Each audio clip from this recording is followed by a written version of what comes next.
Hello, this is Max. Today I will tell you a story about a girl who lived her whole life in solitude on a swamp. But one day she met a guy, and her life changed. On October 30th, 1969, two young children stumble upon a lifeless body while riding their bicycles in the North Carolina woods. Frightened, they quickly call for help, and soon two police officers arrive to investigate the scene. The deceased individual is identified as Chase and Ruse, the son of a wealthy businessman, adding an unexpected element to the case. Remarkably, there are no footprints surrounding the area. Intrigued, the officers notice a nearby tower and decide to climb it, suspecting that Chase may have fallen from there. As they reach the top, they discover a broken grate, leading to different theories between the two cops. One officer believes Chase was pushed to his death, suggesting murder, while the other leans toward the possibility of an accident. Later, the autopsy report confirms that Chase died from the impact of the fall. However, there is a peculiar detail that raises suspicion. Based on the injuries, his body should have been found facing downwards, but it was discovered facing upwards. This revelation prompts the officers to conclude that it was indeed a murder, although they lack any tangible evidence, including fingerprints. Fortunately, the doctor involved in the autopsy provides them with a crucial clue: a small piece of red fabric found on Chase's body. Meanwhile, while at a bar, the officers overhear locals discussing the recent murder and expressing their belief that a local girl named Kya Clark might be the culprit, as she had a troubled history with Chase. Acting on this information, the officers head to Kya's modest house located near a swamp. Upon investigating, they come across a collection of shells and books. Additionally, they discover a red cab, potentially matching the fibers found on Chase's body. Unbeknownst to the officers, Kya is hiding in the woods, attempting to evade capture. However, they eventually catch up to her and question her about her escape attempt. Kya remains silent, and as a result, she is taken into custody. Later, Kya finds herself confined to a jail cell. A local lawyer named Tom Milton pays her a visit, offering his services. Kya remains unresponsive, seemingly harboring a deep secret. Tom tries to persuade her by revealing that she will soon stand trial for murder, with a high likelihood of being found guilty. Frightened by this revelation, Kya finally opens up about her life, beginning with her childhood, which the movie depicts through a flashback set in 1953. Kya recounts living with her parents and four siblings. At first glance, their family appears happy, but the reality is far from it. Her alcoholic father consistently abuses her mother without reason, prompting her mother to abruptly leave one day. Subsequently, one by one, all of Kya's siblings follow suit, leaving her in the care of her alcoholic father, who sustains himself by gathering missiles from the nearby swamp. Kya becomes actively involved in assisting her father with his work, accompanying him to a local shop to sell the collected missiles. The shop owner, Mrs. Mabel, shows kindness to Kya, providing her with food, clothes, and even enrolling her in school. However, Kya becomes a target for bullies and decides to run away, severing ties with the school. Over time, Kya develops a closer bond with her father, who starts displaying kindness towards her. One day, Kya receives a letter from her mother, but since she is unable to read, she asks her father to read it for her. Unfortunately, her father's reaction upon reading the letter is one of anger, and he tells Kya that her mother will not be returning. He proceeds to gather and burn all of her mother's belongings. This incident deeply affects Kya, but it marks just the beginning of her troubles. The following morning, she discovers that her father has also disappeared, leaving her with no one to care for her. Undeterred, Kya persists, collecting missiles from the swamp to sell and sustain herself.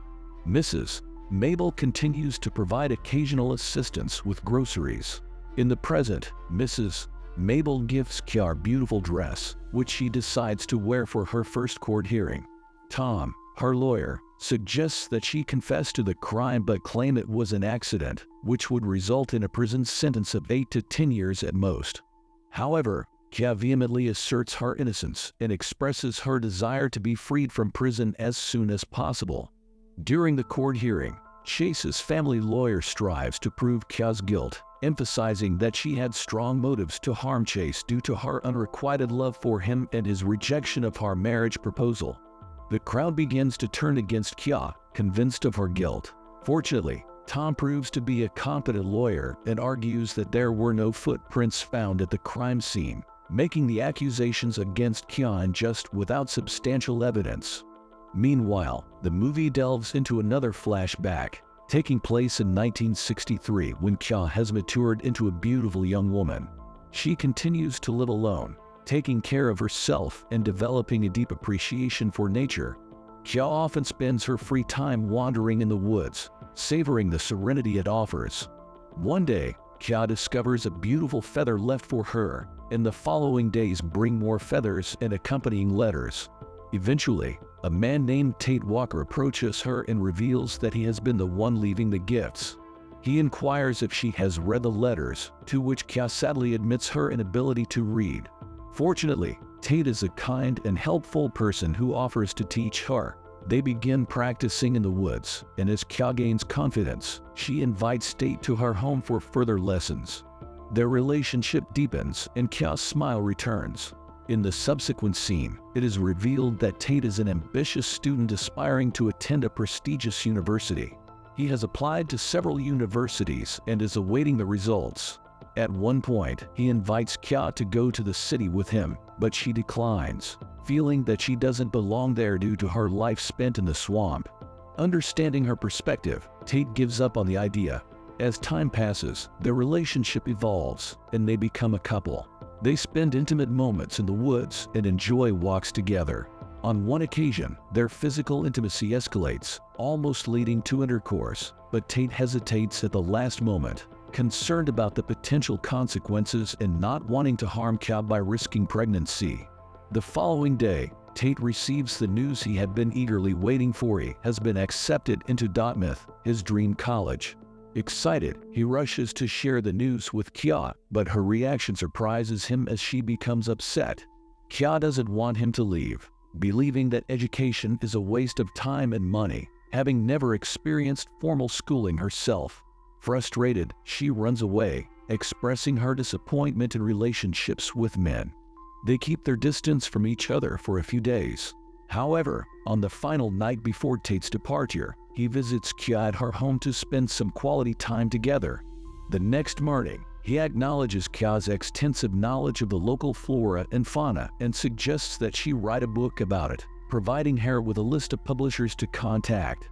Grateful for his suggestion, Kya thanks him and asks if their relationship is over. Tate assures her that they will reunite on the 4th of July. With Tate gone, Kya returns to her monotonous life in the swamp. However, now she has a purpose: writing books about the region's wildlife, as suggested by Tate. Months pass, and the much-awaited 4th of July arrives. Kya eagerly waits at the beach to welcome Tate back, but hours go by, and he doesn't show up. Heartbroken, Kya assumes he has abandoned her for someone else. Returning to the present, the initial investigating police officer is called to testify in court. He takes Chase's side and highlights the absence of fingerprints and footprints near the corpse, suggesting deliberate erasure. Tom counters by suggesting that high tides could have naturally erased the prints, and he presents a petition from a year ago, warning about the tower's severe damage. This confuses the crowd and turns the case in Kya's favor. The movie then jumps back in time to 1968. Several years have passed since Tate's departure, and Kya has moved on. One day, she discovers government officials inspecting her house. She learns from Mrs. Mabel that they are developers acquiring land to build hotels. Shocked by the idea of leaving her cherished home, Kya gathers the necessary paperwork and submits them to the developer. In the subsequent events, it is revealed that Kya is indeed the owner of her house, but she must pay off the pending tax amount of approximately $800. Since she cannot earn enough by selling shells, she focuses on writing. After weeks of hard work, she completes a book and sends it to all the publishers Tate had recommended. During her time at the beach, Kya encounters a charming young man named Chase. They notice each other but initially don't speak. However, when they meet again the next day, Chase confidently asks her out on a date. Kya, who hasn't been in a relationship for years, immediately agrees. Their relationship begins, and they spend most of their days together, bringing back the smile on Kya's face. One day, Kya receives a positive response from a publisher willing to print copies of her book. Excited, she shares the news with Chase, who unexpectedly proposes marriage. Overwhelmed, Kya accepts and presents him with a seashell necklace as a symbol of approval. Returning to the present, Chase's mother appears in court to testify. She reveals that the necklace was not found on Chase's body, leading her to suspect that Kya eliminated him, took the necklace, and erased all evidence. However, Tom argues against jumping to conclusions based solely on a missing necklace. In 1968, Tate finally returns home after graduating from Dartmouth. Unfortunately, his first sight of Kya involves her spending time with another man. The next day, while working at the dock, Tate overhears Chase speaking ill of Kya. He confronts Chase, and they engage in a fight that is soon broken up by other workers. That night, Tate goes to Kya's house and explains that his absence was due to his intense focus on his studies. He expresses his realization of her value and assures her he will never leave again. Tate also reveals Chase's true character, describing him as someone who manipulates girls' emotions. However, Kya, not fully convinced, asks Tate to leave, as she is determined to be with Chase. Tragically, Kya discovers that Chase is engaged to another girl, shattering her heart. She ends the relationship promptly. However, things take a positive turn for Kya when she receives her published book the following morning, along with a $5,000 check. She is overjoyed by the significant amount and promptly clears her house tax. With the remaining money, she renovates her home. Just when it seems like Kya has moved on from Chase, he re-enters her life and tries to deceive her with false declarations of love. However, Kya rejects his advances and warns him to stay away. When Chase persists and tries to force himself on her, she defends herself by striking him in the head with a rock. Before leaving, she threatens him against further interference, stating that she will kill him if he persists. In the following days, Kya remains hidden to avoid encounters with Chase. Finally, after a week, she attends the press conference in Greenville. Back in the present, Tom attempts to prove that Chase was not in the city during the time of the murder, as Kya was attending the press conference in Greenville. He argues that it would have been nearly impossible for her to board a bus, commit the crime, eliminate all evidence, and return in time. Before concluding his speech, Tom emphasizes the importance of justice. After a few hours, the judge reaches a decision and pronounces Kya not guilty.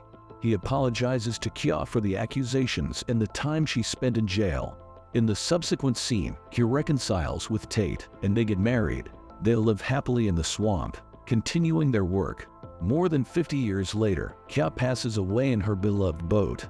In the final scene, Tate is going through Kya's belongings after her death and discovers one of her older books. A chapter titled "Sometimes for the Prey to Live, the Predator Must Die" catches his attention. As he explores further, he finds a drawing of Chase and the same locket she had presented to him, stained with blood, indicating that she did indeed kill him. Thank you for watching. You can subscribe and give this video a like. Goodbye.